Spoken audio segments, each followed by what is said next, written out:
All right, all right. Last class, you guys had your mind blown by the radius of convergence, which really did a great job connecting some of the topics we learned in topic 2, our infinite series topic, to our topic 3 power series topic. Today, day 40, is going to be our interval of convergence in AP Calculus BC, and we're going to have even more connections to that weird random unit we just did. So let's start. There is a nice opener here. It says, write the Maclaurin series P of x for f of x equals 1 divided by 1 minus x. Find the radius of convergence using the ratio test.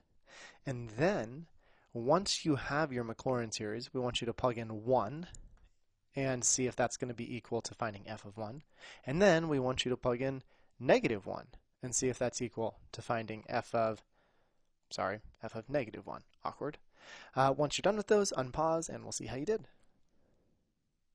Alrighty, so the Maclaurin series P of x is pretty easy, I think. This is our geometric series, 1 plus x squared, so on and so forth. That is already centered at 0, so it's Maclaurin. If you wanted to write this in summation notation, which I do when I show the graph, it looks something like this. Cool. All right, the radius of convergence using the ratio test. This one's a pretty easy one once you have this general term. So it looks something like so. The limit as n approaches infinity of x to the n plus 1 divided by x to the n. Yeah, and then we end up with the limit as n approaches infinity. Should zoom in here, sorry. Something like so. Those guys cancel, and then since it says n goes to infinity, but there's no n's left, really we're just left with the absolute value of x. And for the ratio test to actually give a usable result, this is telling us that whatever x is better be less than 1.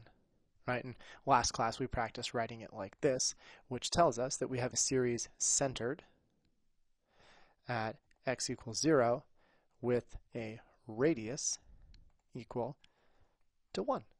Nifty. So what does that mean? Well, it means that we are allowed to use any x value in here as long as we are within 1 of the center. So if they had asked us to find, you might not want to write this part, if they had asked us to find p of 0.5 and compare it to f of 0.5, right? F of 0.5, we plug that in here. P of 0.5, we plug in for all the x's up here. They should be equal to each other because we're within the radius of convergence. We're within 1 of 0. If you wanted to write that as an interval, then if you start at 0 and you go 1 bigger than 0, that gets you to 1. And if you go 1 smaller than 0, that gets you to negative 1, which tells us we're allowed to use any x between negative 1 and 1, and we should get a good approximation. The one piece we didn't talk about last class, though, is what about the endpoints of the interval? And that's where C and D come in. So C says, if you find P of 1, let's find P of 1 really quickly. P of 1, it's going to be 1 plus, and I'm just replacing all the x's with 1 up here, plus 1 squared, plus 1 cubed, plus, well, that's just infinity, isn't it? It's 1 plus 1 is 2, plus 1 is 3, plus 1 is 4. I think this tends to infinity. Is P of 1 a good approximation for f of 1? Well, f of 1 is 1 over 1 minus 1, 1 over 0. That does not exist. So I think you could probably make a pretty good argument that they are not the same. Of course, you might also argue and say, well, doesn't this graph go to infinity on both sides? And you're right, on both sides it might go to infinity.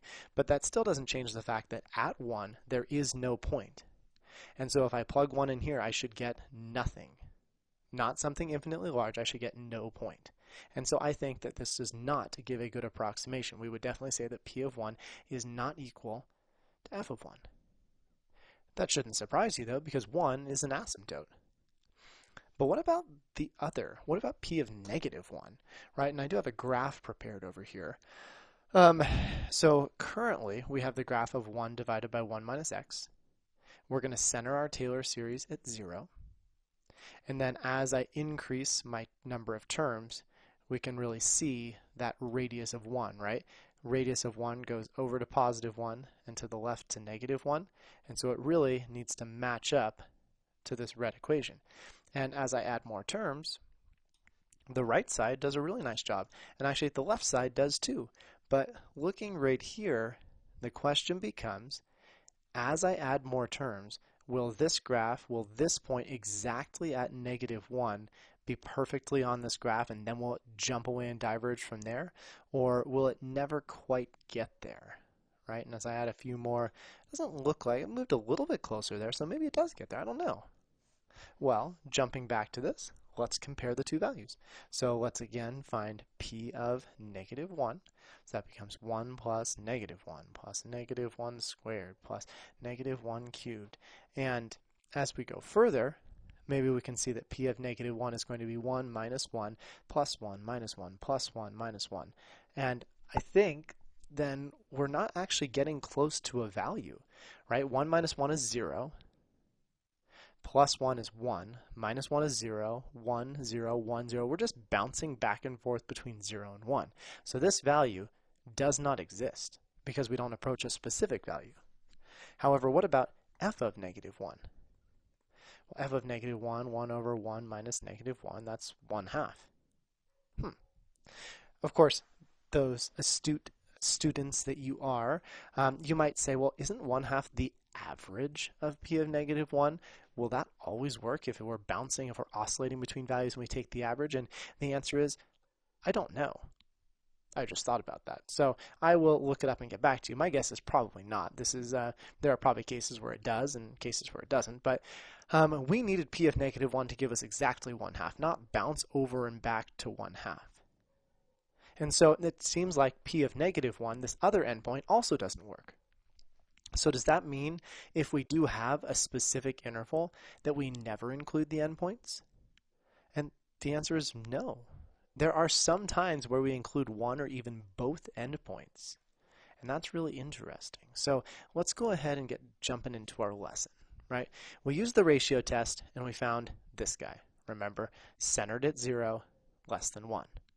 However, what if you wanted to rewrite this without absolute value? Do you guys remember how to solve something like that, an absolute value inequality? As someone who teaches Algebra 1, and having taught Algebra 1 for over a decade now, we spend approximately 1 day on this, and it's not even in our curriculum. We just spend a day on it because we know it's on the SAT, ACT, and you should know how to solve it.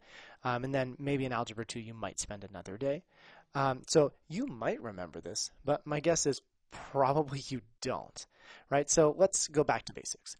Absolute value measures a number's distance from 0. So the absolute value of x minus 1 means every number that you replace x with must be strictly less than 1 unit away from 0, right? The distance that x is from 0 has to be less than 1 unit away.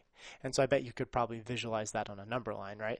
If we are talking about 0 and we want to measure the distance, and we're saying the distance to 0, whatever value you pick for x, its distance has to be less than 1.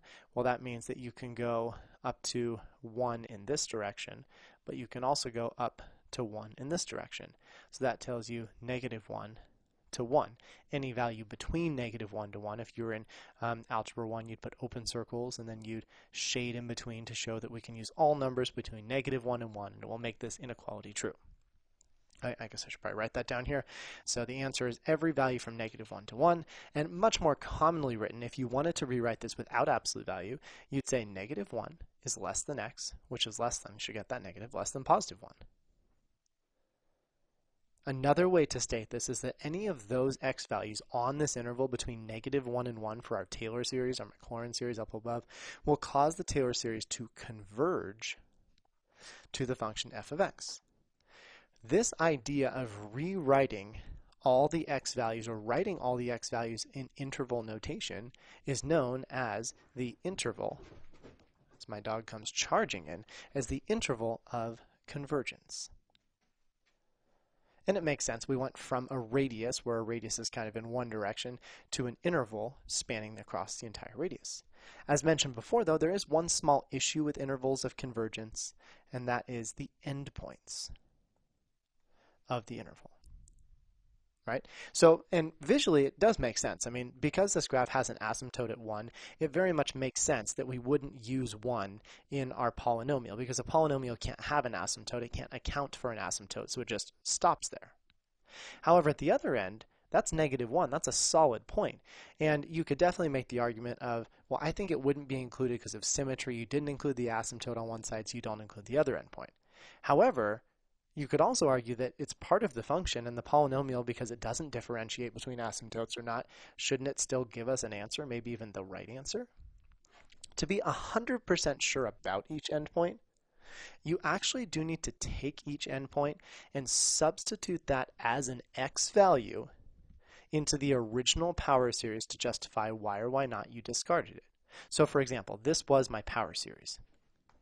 I am going to substitute 1 into this power series. So I'm going to say that P of 1 is equal to the summation for n equals 0 to infinity of 1 to the nth power. Well, what am I going to do with this? How do I prove to someone that this doesn't converge to a number?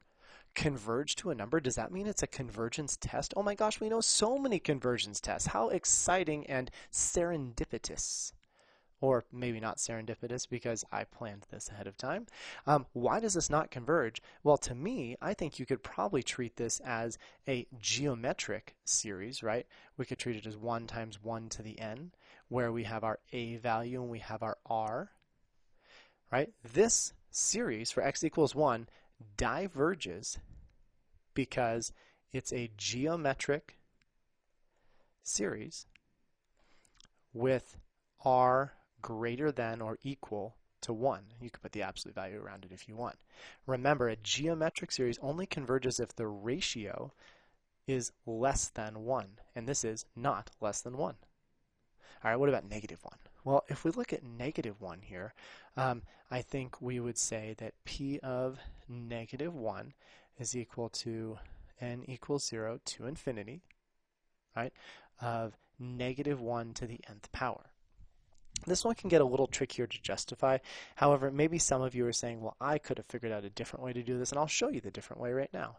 This also diverges, and I'm going to say it's because the limit as n approaches infinity of -1 to the n, what is that limit? Well, if you substitute in infinity of this, and actually maybe you should even picture the graph really quickly, it might help you out. If n is 0, then the y value is 1. If n is 1, the y value is -1, and then 1, and then -1, 1, -1. And we really just get this oscillating graph back and forth. And oscillating graphs don't approach a specific point. So this limit does not exist. And what is that test that we should always start our convergence tests with? Oh, is that our nth term test for divergence? So because this limit does not exist, then the nth term test for divergence proves P of -1 diverges.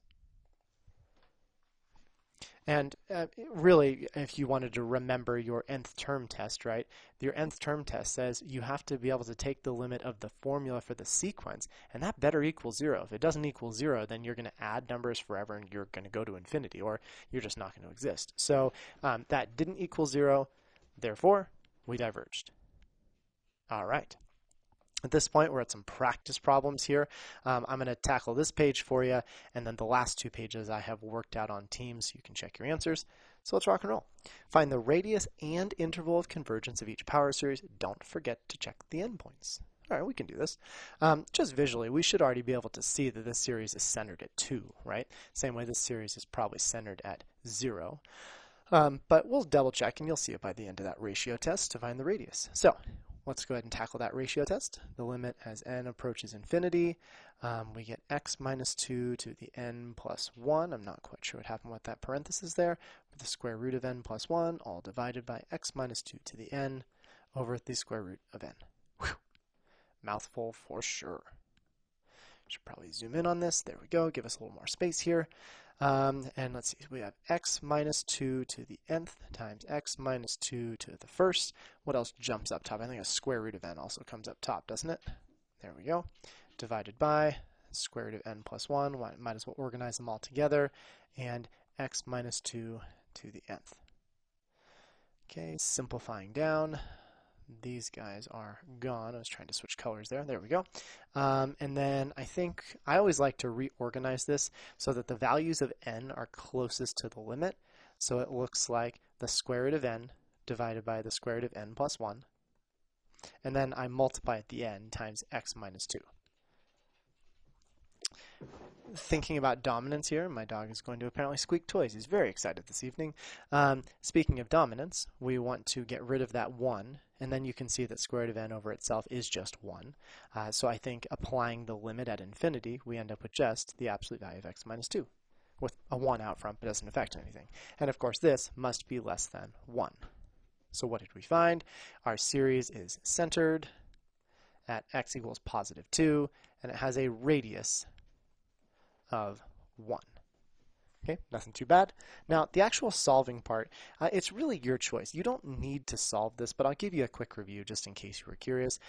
If you wanted to solve this guy right here, what you do, if it's a less than, is you set this up so that we have, and I'll do this in red, so that you have x minus 2 without parentheses. 1 is going to be the upper bound, negative 1 is the lower bound.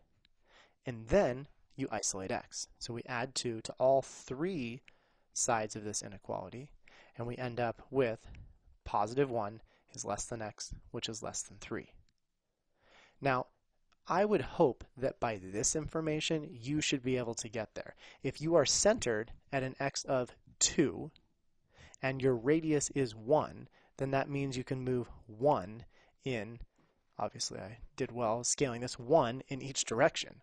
And so you can see that 1 lower than the center is 1, and 1 above the center is 3. But if you wanted that strictly mathematical piece, and it's not a bad thing to review solving inequalities, we just get here. Great. If you were to box this on a free response, you'd probably get no points, maybe 1 point for the interval of convergence. And this is a very common series question test where they say, here is this power series, find the ratio and interval of convergence. It's usually worth a lot of points too. 9 points on a free response. This one will usually garner 5 or even 6 points. You'll get a point or 2 for the ratio test, point or 2 for the center and radius. Sometimes you'll get a point by stating this interval, but what have we not checked yet? We haven't checked to see if the endpoints work. And so in order to do that, and I probably should have built this with more space, apologies there, we're going to try each of these. So let's go ahead and try the first endpoint, which is 1. Right? So x equals 1. What does that mean? Well, it means we take this power series and we replace the x's, or x in this case, with 1. So zooming out a bit so I can actually see it, we get from n equals 1 to infinity. I'm going to do a bit of this at once. 1 minus 2 is negative 1. So I'm trying to write this as negative 1 to the n times 1 over n to the 1/2 power. All right, we need to determine, will this converge to a number, or does this diverge away from the original function? And of course, to prove that, we go back to our series convergence tests. If it was just 1 over n to the 1/2, well, then that would be definitely divergent because p is less than 1. However, this is decreasing, and we are alternating in sign, which means we can apply, that's right, the alternating series test.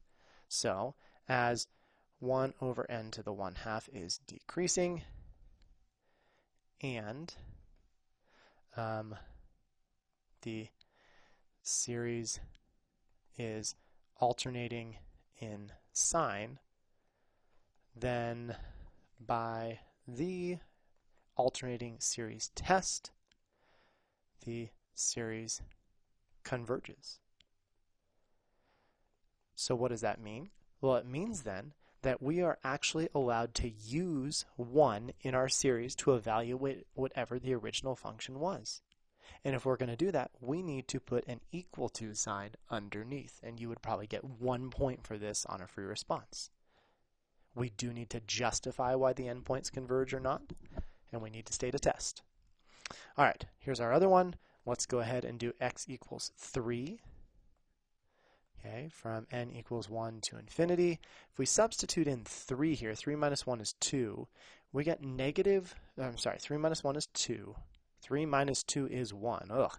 And we get something like this. But 1 to the nth power is just 1. So if we put all this together, this really just gives us 1 over the square root of n. Does that converge or diverge? Oh, well, that's a p-series. We discussed this before. So when x equals 3, the series diverges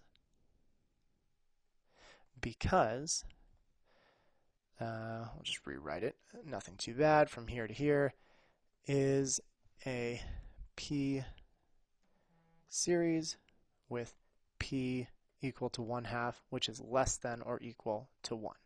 Perfect. P series less than or equal to 1, those diverge. And that means we cannot put an equal to 3.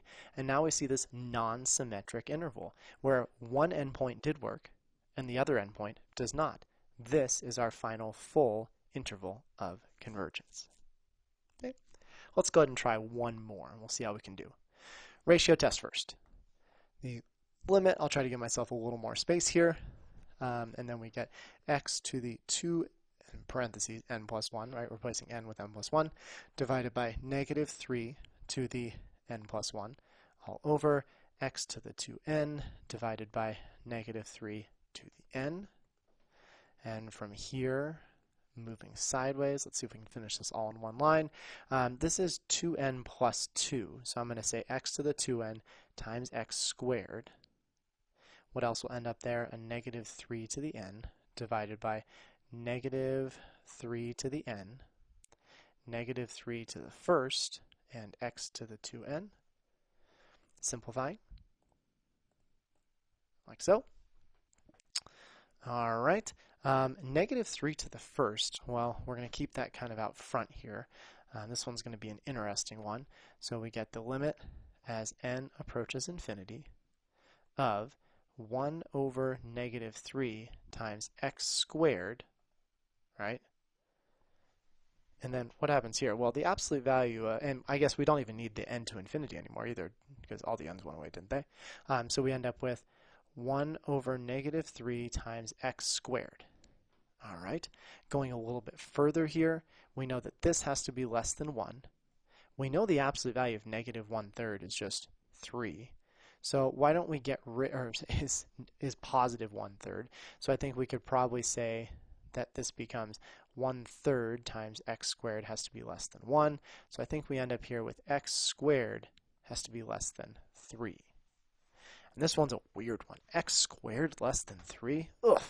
I'm assuming that that radius means a radius of 3. But what does the solution to this look like? Well, let's show it graphically. Let's show the absolute value. Let's get rid of these guys. And actually, I should hook up my keyboard too. You do learn how to solve absolute value polynomials, especially x squared quadratics in Algebra 2, but I understand it's been a while. So let's look at the graph of x squared and the graph of 3. So if they said they wanted you to solve x squared is less than 3, right, then it would just be any value that is below 3. But it's not just x squared, it's the absolute value of x squared, isn't it? Oh, but that's exactly the same. So visually looking at this then, can you see what we're going to try and solve here? Right? They're saying what values of x squared will make the answer less than 3? Well, that will be anything between these 2 points. What are those 2 points? Well, I think you could probably find those 2 points by determining where x squared is equal to 3. Yeah, and we'll use a little space up here. X squared equals 3. We get x equals plus minus the square root of 3. So what do you think those points over here are? The square root of 3. And let's double check it very quickly. We'll pull this up. We'll make this guy go away. And we need the square root of 3. 1.732 and 1.732. There we go.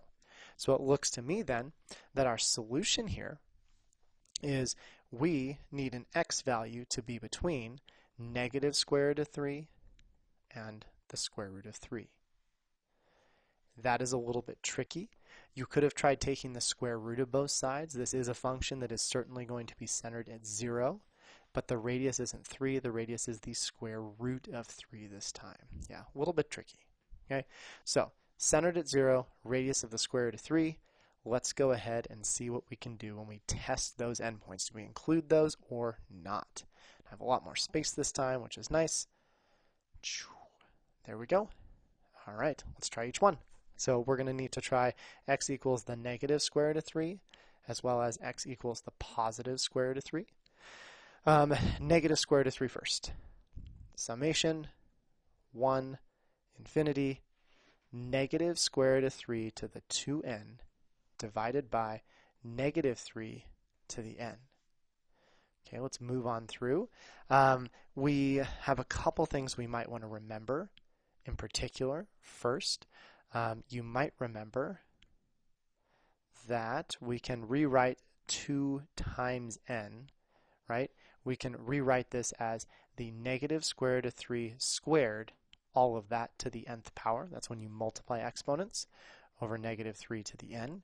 Why am I doing that? Well, if you square that interior, I think that's going to give us positive 3 to the n over negative 3 to the n.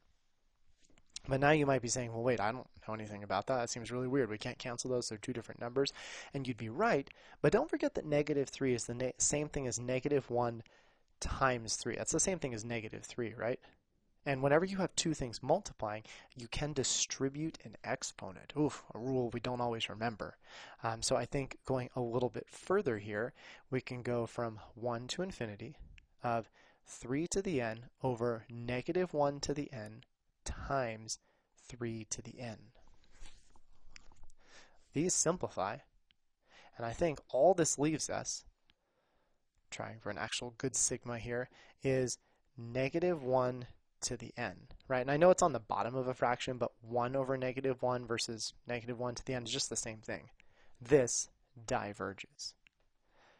All right, why does this diverge? Well, we actually just talked about this on the previous page, didn't we? We had this negative 1 to the n over here, so you can write that same conclusion, but I don't want to, and you can't make me. All right, x equals the positive square root of 3. Let's take a look at this guy. We have the summation from 1 to infinity of square root of 3 to the 2n divided by negative 3 to the n. All right, moving a little bit further here, isn't this just going to be the same thing? We can go a little bit faster. 1 to infinity, negative square root of 3 squared is 3, so it just becomes 3 to the n over negative 3 to the n. Look at that, that's the exact same thing. Oops, sorry, that's the exact same thing that we had over here. Great, this one's also going to diverge, and that means that we cannot use either endpoint, and so we found our new interval. It is not enough to just say diverges or converges. You do need to explain the test you used, always the test you used, and any criteria that need to be met so you can explain why it diverges or converges. To conclude today, we're going to have a quick review of absolute versus conditional convergence. Why don't you pause my soothing voice and see if you can determine what makes, or remember, what makes a series converge absolutely versus conditionally. If you're feeling very bold, give an example. All right, well, we've already seen an example today, and I'll give two of them. So if we had a series from 1 to infinity, and I'll use the one we saw earlier, negative 1 times 1 over n to the 1/2, and then I compared that to, apparently I activated Siri, that's exciting. Really crushing it today. And then we compare it to something similar, there we go, from 1 to infinity, negative 1 to the n, I realize I forgot the n over there, apologies, times 1 over n squared. Well, do you remember which one converges conditionally versus absolutely? The one in red, if you look at the absolute value of the series, that takes away the alternating factor. The one in green, if you do the same thing, takes away the alternating factor. Do they both still converge?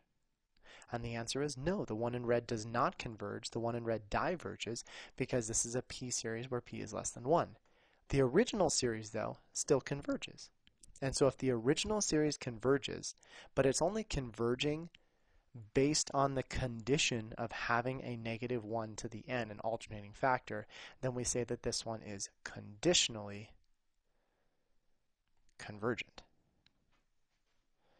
Right? Versus the other one, still converges because 1 over n squared p is greater than 1. That will still converge. So it doesn't actually matter that it has the alternating factor or not. It will still converge. So the absolute value of this series is still convergent. Therefore, it is absolutely convergent. What you're going to find happens with a lot of the endpoints of your interval of convergence is it will cause your series to become an alternating series. And there's actually a theorem out there, and I'm not going to cite it for you right now, but there's a theorem out there that says that a series, or rather a Taylor or Maclaurin series, can only have an alternating point at the end point of a series. So if someone tries to trick you up here, oh, that's why it's calling series, because I keep saying series. I'm a little slow. The reason, not the reason, now I'm off track, sorry. So what if they tell you that, oh, you have this cool power series, and we know that at x equals 5, it converges conditionally. Then conditional convergence is always indicative of an endpoint. So if a power series converges conditionally at some value x equals c, then x equals c is an endpoint of that series. Please note that just because one endpoint converges conditionally, we don't know that the other one does converge at all. So here's a really quick example. The power series below converges conditionally at x equals 3. What's the radius of convergence? Oh, this is a tricky one. So let's break it down. Converges conditionally at x equals 3. That means that x equals 3 is an endpoint of the interval. So if I wanted to write this interval really quickly, it's nothing too bad. We know it's x like this. We know x equals 3 is an endpoint. Let's maybe guess that it's the positive side. We can adjust that if necessary. How do we figure out the radius if we know the endpoint? Right? We'd probably need the center too. Oh, but since we know how to read power series, we should be able to tell that the center of this is at x equals -1, whatever causes that to become 0. So if the center's at -1, but they gave us the endpoint of 3, then how far is it from -1 to 3? Well, I think our radius is 4. And in fact, you could even fill out this interval a little bit further, because if you subtract 4 from -1, it tells us that the other endpoint is -5. If this problem had asked us for the interval of convergence, could we give them the full interval? Well, close. We know this, and we also know that we converge at 3. They told us conditionally convergent, and that means that the endpoint is convergent as it's written. And because this is convergent, does that mean this is convergent? No, it does not. So I don't know if, that's supposed to be a question mark. We're going to redo that. So I don't know if there's an equal sign here. And there's no way to know, at least that I know of, without having the actual series. And because we don't know what's happening with the coefficient, we don't have the actual series, so we can't test it. However, we did have enough to find the endpoint and the radius of 4. So that really brings us to the close of this lesson for today. We only have a couple more lessons as well, nothing too terrible, so keep tuning in. Don't forget your practice problems on the next 2 pages. They're all multiple choice, but you should practice showing some work. It's nothing too terrible, and I'm excited to have you back next class.